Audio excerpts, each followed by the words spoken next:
Apa yang dapat dibayangkan dan diyakini oleh pikiran manusia dapat dicapainya. Sekarang pikirkan bersama saya. Bagaimana jika saya memberitahu Anda bahwa rahasia kesuksesan bukanlah menunggu hasilnya, melainkan bertindak, seolah-olah itu sudah menjadi kenyataan hari ini? Apakah itu terdengar absurd? Nah, justru dalam paradoks yang tampak inilah kunci untuk mengubah hidup Anda terletak. Kebanyakan orang percaya bahwa mereka harus mencapai sesuatu terlebih dahulu sebelum bisa merasa percaya diri. Mereka berkata, ketika saya punya uang, saya akan berpakaian lebih baik. Atau, ketika saya dipromosikan, saya akan berbicara dengan lebih yakin. Namun apa yang ditemukan dan dialami langsung oleh Napoleon Hill adalah bahwa logika ini terbalik. Rahasianya adalah membalik urutannya.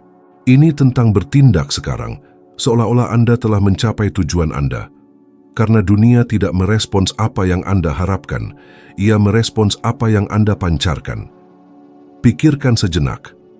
Berapa kali Anda memasuki sebuah ruangan, dan tanpa ada yang mengucapkan sepatah kata pun, Anda langsung merasakan siapa yang tampaknya mendominasi situasi. Postur tubuh, tatapan mata, nada suara, cara berjalan, semuanya memancarkan energi yang tidak bergantung pada rekening bank atau jabatan pekerjaan. Itu adalah getaran seseorang yang telah memutuskan untuk menjadi penguasa hidupnya sendiri. Apa yang dikonfirmasi oleh sains modern adalah bahwa ketika Anda mengadopsi postur mental dan fisik ini, otak menafsirkannya sebagai kenyataan. Peneliti Harvard menunjukkan bahwa atlet yang hanya memvisualisasikan latihan mereka secara mental menunjukkan peningkatan nyata dalam tubuh mereka. Otak tidak sepenuhnya membedakan antara apa yang nyata dan apa yang dihidupkan secara intens dalam pikiran. Jika itu berhasil untuk otot, bayangkan apa yang bisa dilakukannya untuk harga diri Anda, pilihan Anda, dan bagaimana orang lain memandang Anda. Napoleon Hill juga mengalami ini. Ada suatu masa ketika segalanya tampak berantakan, utang, keraguan, bahkan keluarganya mempertanyakan apakah layak untuk terus melanjutkan.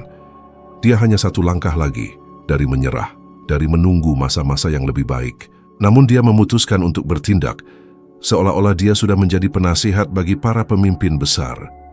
Dia mulai bangun pagi, berpakaian lebih rapi, dan belajar seolah-olah dia sudah menempati posisi itu. Dan justru, selama fase inilah, undangan untuk bekerja dengan Franklin Delano Roosevelt, Presiden Amerika Serikat, muncul. Itu bukan kebetulan. Itu adalah konsekuensi alami dari telah mengadopsi, secara internal dan eksternal, identitas yang dia cari. Inilah inti dari semua ini. Ketika Anda mulai berperilaku seperti seseorang yang telah mencapai apa yang diinginkannya, pikiran Anda memprogram ulang tubuh Anda, energi Anda berubah, dan orang-orang bereaksi secara berbeda. Seolah-olah alam semesta mulai mengenali frekuensi baru dalam diri Anda. Dan pikirkan bersama saya, berapa kali Anda melewatkan kesempatan karena memasuki rapat dengan membawa rasa tidak aman? Berapa kali Anda gagal didengarkan karena Anda tidak percaya pada suara Anda sendiri? Bagaimana jika Anda memposisikan diri sebagai seseorang yang pantas dihormati sejak saat pertama? Dunia bereaksi terhadap apa yang Anda pancarkan. Jika Anda memasuki suatu tempat dengan murung, penuh keraguan, Anda memancarkan kekalahan. Tetapi jika Anda masuk dengan keringanan seseorang yang percaya pada masa depannya sendiri, bahkan jika Anda belum melihat hasilnya, Anda menjadi magnetis. Orang-orang memperhatikan, pintu terbuka, kesempatan muncul. Bukan karena Anda berbohong kepada diri sendiri, tetapi karena Anda memutuskan untuk menjalani versi terbaik diri Anda sebelum itu diakui. Ini bukanlah kepura-puraan, ini adalah iman yang aktif. Ini adalah menyelaraskan pikiran, tubuh, dan jiwa dengan apa yang ingin Anda capai.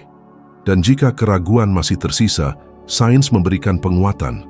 Studi ilmu saraf menunjukkan bahwa mengulang postur percaya diri bahkan mengubah biokimia tubuh, meningkatkan hormon yang berkaitan dengan rasa aman, dan menurunkan yang berhubungan dengan stres. Tubuh mengonfirmasi pikiran, dan pikiran mengonfirmasi tubuh. Ini adalah siklus penguatan. Pertanyaannya adalah, apakah Anda akan terus menunggu bukti eksternal untuk akhirnya percaya? Atau apakah Anda akan mengambil langkah pertama untuk bertindak hari ini seolah-olah Anda sudah menjadi apa yang Anda inginkan besok? Karena percayalah, dunia akan merespons persis seperti cara Anda memilih untuk menampilkan diri. Salah satu kesalahan terbesar yang mencegah orang mencapai tujuan mereka adalah kurangnya kejelasan. Kebanyakan orang bermimpi secara samar-samar, mengatakan mereka menginginkan kehidupan yang lebih baik, lebih banyak uang, lebih banyak kebebasan. Tetapi apa sebenarnya artinya itu? Hidup dengan baik bisa berarti apa saja. Bagi sebagian orang, itu mungkin hidup di rumah sederhana dengan kedamaian dan ketenangan. Bagi yang lain, itu mungkin bepergian keliling dunia, bekerja dari mana saja, dan membangun sebuah perusahaan. Jika Anda tidak mendefinisikan secara tepat apa yang Anda inginkan, pikiran Anda tidak tahu kemana harus pergi. Dan kemudian Anda tetap terjebak di tempat yang sama, penuh niat baik, tetapi tanpa arah. Napoleon Hill mempelajari pelajaran ini dengan cara yang sulit. Selama bertahun-tahun dia merasa seperti perahu yang terombang-ambing, penuh ide dan antusiasme, tetapi tanpa arah yang jelas. Dia akan bangun dengan keinginan untuk menang, tetapi dia tidak benar-benar tahu apa arti kemenangan baginya. Ini berlanjut sampai Andrew Carnegie mengajukan pertanyaan yang mengubah segalanya. Apakah Anda tahu persis apa yang Anda inginkan dari hidup? Hill menyadari bahwa dia tidak tahu, bahwa dia hanya mengatakan pada dirinya sendiri dia menginginkan kesuksesan, tetapi tidak bisa menggambarkan seperti apa kesuksesan itu. Dan sejak saat itu, dia mulai menulis. Dengan presisi yang nyaris seperti bedah, apa yang dia inginkan untuk hidupnya, rumah tempat dia akan tinggal, rutinitas yang akan dia jalani, dampak yang ingin dia tinggalkan di dunia. Dia tidak menuliskannya sebagai kemungkinan yang jauh, tetapi sebagai kontrak yang tak tergoyahkan dengan masa depannya sendiri. Dari latihan itu, semuanya berubah. Dia mulai membuat keputusan lebih cepat, melihat peluang dengan kejelasan yang lebih besar, dan bahkan seolah-olah alam semesta mulai menyusun kepingan-kepingan untuk membantunya. Tapi itu bukan alam semesta. Itu adalah kejelasan yang membimbing pikirannya untuk menyaring apa yang penting dan membuang apa yang merupakan gangguan. Sains mengonfirmasi logika ini. Penelitian dalam psikologi kognitif menunjukkan bahwa otak tidak menangani informasi yang samar-samar dengan baik. Ketika Anda berkata, "Saya ingin menghasilkan lebih banyak uang," tidak ada instruksi yang jelas untuk alam bawah sadar. Ia tidak tahu apakah lebih banyak itu berarti $100, $1.000, atau $10.000. Tetapi ketika Anda menyatakan, "Saya ingin menghasilkan $20.000 setiap bulan pada bulan Desember dengan bisnis saya sendiri," otak mulai mencari jalur nyata untuk mengubahnya menjadi tindakan. Ini seperti memberikan koordinat yang tepat ke sebuah GPS. Anda bahkan mungkin mengambil rute yang salah, tetapi Anda sudah memiliki tujuan. Contoh yang kuat adalah Wilma Rudolph. Dia lahir prematur, terkena polio dan demam scarlet, dan dokter menyatakan dia tidak akan pernah bisa berjalan. Tetapi dia memiliki visi yang begitu jelas tentang dirinya, tidak hanya berjalan, tetapi berlari, memecahkan rekor, dan menang. Kejelasan ini membuatnya bertahan melalui latihan yang menyakitkan, menentang vonis medis, hingga dia menjadi wanita tercepat di dunia. Kisah ini bukan tentang keberuntungan, ini tentang fokus. Ini tentang menjalani setiap hari seolah-olah hasil itu sudah di depan mata Anda. Sekarang bayangkan hidup Anda sendiri. Berapa kali Anda mengatakan, "Saya ingin hidup lebih baik," tetapi tidak merincinya? Berapa kali Anda merasa tersesat karena tujuan itu terlalu luas untuk memberi Anda arah? Ketidaktepatan ini seperti berjalan dalam kabut. Anda bergerak, tetapi Anda tidak sampai kemana-mana. Hill menemukan bahwa kejelasan bukanlah sebuah detail, itu adalah perbedaan antara bermimpi dan mencapai. Ketika Anda menuliskan apa yang Anda inginkan secara detail dengan angka, tanggal, tempat, orang, emosi, Anda berhenti menjadi seorang pemimpi dan menjadi arsitek takdir Anda. Aspek paling ampuh dari proses ini adalah bahwa ia menghasilkan perubahan instan. Ketika Anda tahu persis apa yang Anda inginkan, mengatakan tidak pada apa yang tidak melayani Anda menjadi alami. Hubungan yang merendahkan Anda, pekerjaan yang tidak menghormati visi Anda, proyek yang tidak ada hubungannya dengan nilai-nilai Anda. Semua ini kehilangan pengaruhnya, karena kejelasan berfungsi sebagai filter. Ini melindungi Anda dari membuang-buang energi ke arah yang tidak mengarah ke tempat yang benar-benar Anda inginkan. Dan tantangannya sederhana. Tuliskan dengan kekayaan detail yang paling maksimal, seperti apa hari sempurna Anda setelah Anda mencapai kehidupan yang Anda inginkan. Di mana Anda bangun? Apa yang Anda rasakan ketika Anda membuka mata? Siapa yang ada di samping Anda? Apa komitmen pertama hari itu? Berapa banyak yang Anda hasilkan setiap bulan? Bagaimana Anda menginvestasikan waktu Anda? Semakin konkret dan spesifik gambaran ini, semakin alam bawah sadar Anda akan bekerja untuk mendekatkan realitas Anda ke skenario itu. Karena pada akhirnya, bukan ukuran keinginan Anda yang membuat perbedaan, tetapi ketajaman Anda melihatnya. Mereka yang berkeinginan secara samar hidup tersesat. Mereka yang berkeinginan dengan kejelasan menciptakan jalannya. Ada satu hal yang sama di antara semua orang yang telah melangkah jauh. Tidak ada dari mereka yang terhindar dari jatuh bangun, pintu tertutup, dan saat-saat ketika segalanya tampak hilang. Perbedaannya bukanlah siapa yang jatuh atau tidak, tetapi pada siapa yang memutuskan untuk bangkit. Dan, terlebih lagi, pada siapa yang berhasil bangkit dengan kekuatan lebih dari yang mereka miliki sebelum jatuh. Napoleon Hill mengalami ini secara intens.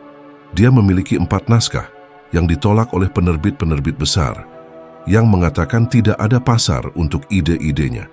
Bayangkan mendengar itu berulang kali setelah menginvestasikan waktu, energi, dan harapan. Siapapun bisa saja menafsirkan penolakan-penolakan ini sebagai vonis kegagalan. Tetapi Hill tidak membiarkan dirinya berhenti. Alih-alih mengubur tulisannya, dia merevisinya dengan dedikasi yang lebih besar, seolah-olah dia yakin bahwa ribuan orang perlu membacanya. Dan waktu menunjukkan dia benar, karena ide-ide yang sama itu, setelah dipublikasikan, mengubah kehidupan di seluruh dunia. Sikap ini adalah apa yang sains sebut ketangguhan. Studi dari Universitas Pennsylvania menunjukkan bahwa kemampuan untuk bertahan di bawah tekanan adalah salah satu pembeda terbesar antara mereka yang berhasil dan mereka yang menyerah. Ini bukan kecerdasan, bukan bakat, bukan karisma. Ini adalah kekuatan untuk terus melangkah bahkan ketika segalanya tampaknya mengatakan sebaliknya. Seolah-olah hidup sedang menguji keteguhan visi Anda, bertanya apakah Anda benar-benar bersedia membayar harga untuk apa yang Anda inginkan. Pertimbangkan contoh Pelé. Dia lahir dalam realitas yang keras dan miskin, tanpa sumber daya. Dia bermain sepak bola tanpa alas kaki, menghadapi cedera, kritik, dan tanggung jawab yang sangat besar, bahkan di masa remajanya. Akan mudah untuk menyerah, untuk tunduk pada keadaan. Namun setiap kali mengalami kemunduran, dia meresponsnya dengan lebih banyak latihan, lebih banyak disiplin, dan lebih banyak tekad. Dia tidak hanya bermain sepak bola, dia bermain untuk masa depan yang diyakininya ada di dalam dirinya.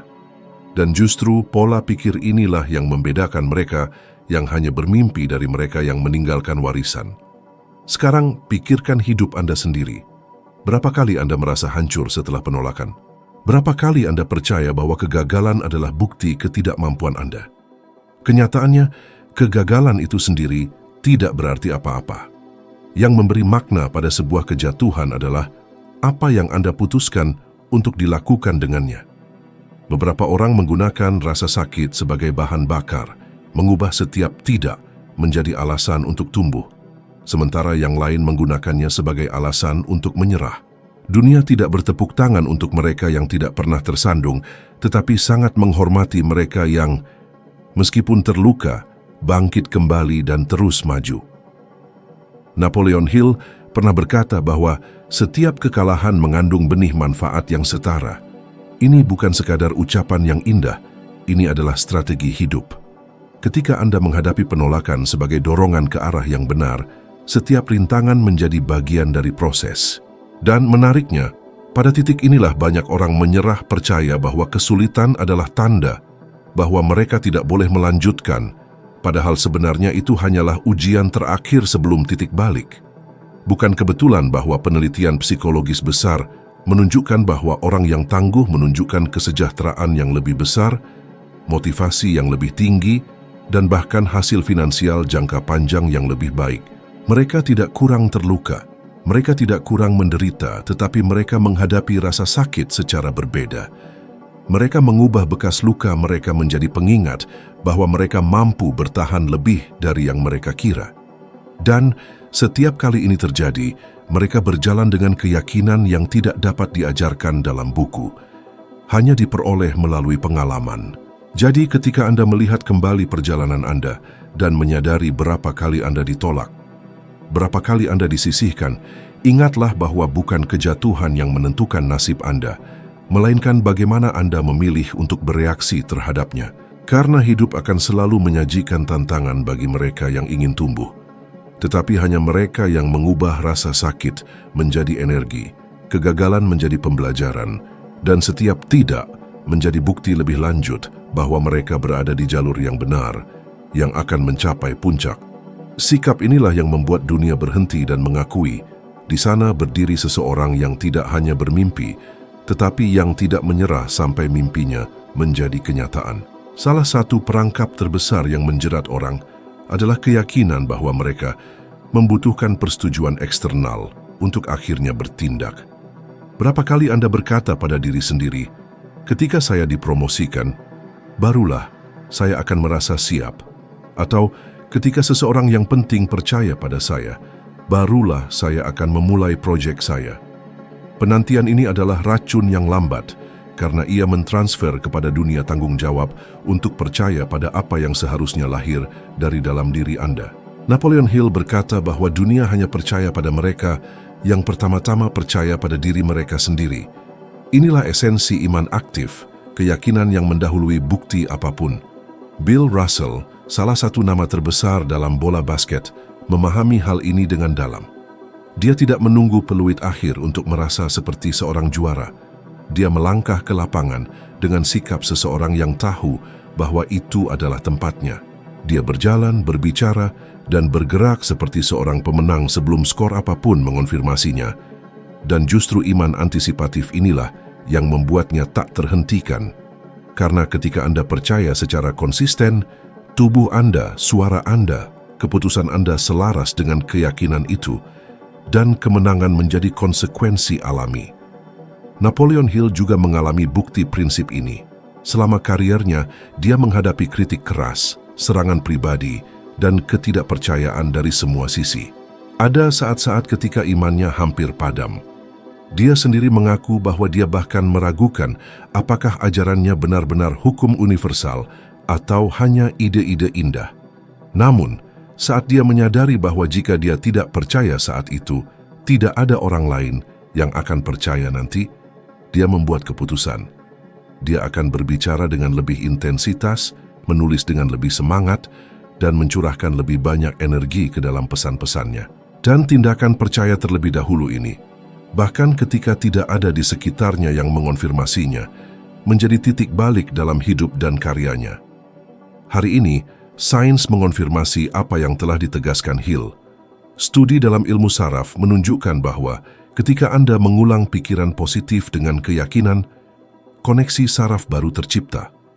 Artinya, Anda secara harfiah mengatur ulang otak Anda untuk lebih percaya pada diri sendiri. Ini seolah-olah setiap afirmasi adalah batu bata yang diletakkan dalam pembangunan identitas yang lebih kuat. Dan ketika identitas ini menguat, ia terpancar dalam nada suara Anda, ketegasan sikap Anda, kilauan di mata Anda. Orang lain mulai melihat dalam diri Anda persis apa yang telah Anda putuskan untuk diyakini. Tetapi di sini muncul keberatan umum. Bagaimana jika saya tidak merasa percaya diri? Bagaimana jika saya telah ditolak begitu banyak kali sehingga saya tidak bisa percaya pada diri sendiri? Jawabannya jelas. Iman tidak lahir dari hasil. Iman lahir dari keputusan. Anda tidak perlu menunggu sampai Anda merasa siap untuk percaya. Justru tindakan percaya terlebih dahulu itulah yang mempersiapkan Anda untuk apa yang akan datang. Dunia tidak membutuhkan kesempurnaan, dunia membutuhkan keyakinan. Dan keyakinan bisa dilatih. Sama seperti otot, semakin Anda berlatih, semakin kuat ia. Oleh karena itu, inilah tantangan yang secara radikal dapat mengubah cara Anda melihat diri sendiri dan cara dunia bereaksi terhadap Anda. Selama 21 hari berturut-turut, setiap pagi, ulangi dengan suara keras 3 kalimat yang mengungkapkan identitas yang ingin Anda wujudkan. Bukan sekadar kata-kata, tetapi sebagai deklarasi siapa Anda sebenarnya. Katakan misalnya, saya percaya diri, visi saya lebih besar dari ketakutan saya. Saya adalah kekuatan yang terus tumbuh. Dan jangan hanya berbicara, rasakan, tarik napas dalam-dalam, tegakkan postur Anda, berbicaralah seperti seseorang yang sudah menjalani kenyataan ini. Latihan sederhana ini mungkin tampak tidak berarti, tetapi dampaknya sangat besar. Dalam beberapa hari Anda akan melihat perubahan halus dalam nada suara Anda, cara Anda berjalan, dan bahkan bagaimana orang mulai merespons Anda. Karena energi kepercayaan diri itu menular. Ia menembus keheningan, ia dirasakan bahkan sebelum kata-kata diucapkan. Dan ketika ini terjadi, sesuatu yang luar biasa terungkap. Dunia mulai memperlakukan Anda sesuai dengan siapa Anda telah memutuskan untuk menjadi. Ini bukan sihir.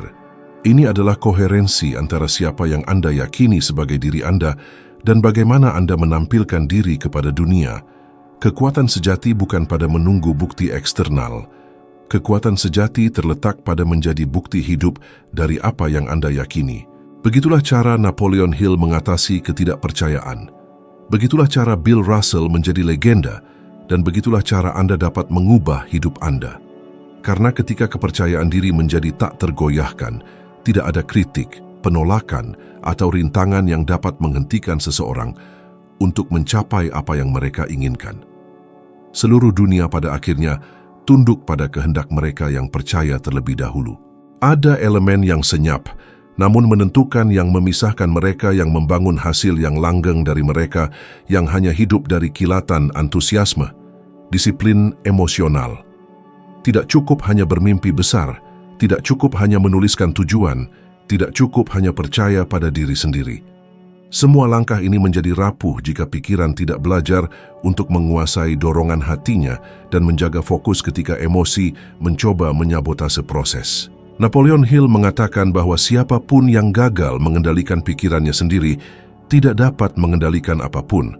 Dan frasa itu sangat bergema karena justru dalam pilihan-pilihan kecil sehari-hari itulah nasib dibentuk. Berapa kali Anda membuat keputusan terburu-buru hanya karena Anda cemas? Berapa kali Anda menyerah pada suatu rencana karena rasa takut berbicara lebih keras? Atau membiarkan kesempatan berlalu begitu saja karena Anda diliputi keraguan?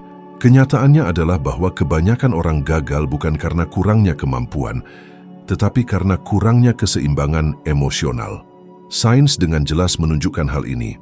Studi yang diterbitkan oleh Stanford University mengungkapkan bahwa individu yang mampu menunda kepuasan instan, seperti dalam eksperimen marshmallow yang terkenal, mengalami kesuksesan akademis yang lebih besar, status finansial yang lebih baik, dan bahkan tingkat kesehatan fisik yang lebih tinggi sepanjang hidup mereka. Apa yang tampak seperti detail kecil, menunggu mengendalikan dorongan, adalah dalam praktiknya salah satu kunci paling kuat untuk kemakmuran. Napoleon Hill juga menghadapi tantangan ini. Ada satu fase ketika kritik publik hampir menghancurkan reputasinya. Banyak yang menuduhnya hanya seorang pemimpi, penjual ilusi. Dia memiliki setiap alasan untuk bereaksi secara eksplosif, untuk menyerah, atau bahkan untuk menyerang lawan-lawannya. Namun sebaliknya, dia memilih keheningan strategis. Dia memutuskan untuk menyalurkan energinya bukan ke dalam pertengkaran yang tidak berguna, melainkan untuk menulis lebih banyak, memperkuat pesannya, dan membuktikan dirinya melalui hasil. Sikap ini membutuhkan pengendalian diri yang sangat besar, dan justru penguasaan emosional inilah yang mengubah serangan menjadi bahan bakar untuk menjangkau lebih banyak orang. Contoh dari dunia olahraga juga menggambarkan kebenaran ini. Pertimbangkan Michael Jordan.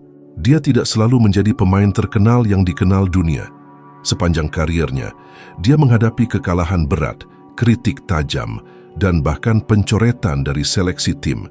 Namun perbedaannya terletak pada bagaimana dia bereaksi.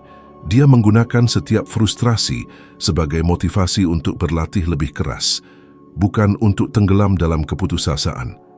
Disiplin emosional ini memungkinkannya mengubah kegagalan sementara menjadi pencapaian bersejarah. Sekarang, lihat diri Anda.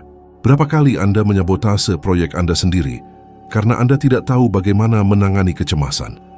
Berapa kali Anda membiarkan kemarahan, keraguan, atau kesedihan mencuri energi yang seharusnya dapat digunakan untuk membangun sesuatu? Bagaimana jika, alih-alih bereaksi secara otomatis terhadap emosi, Anda belajar untuk mengubahnya menjadi kekuatan yang terarah?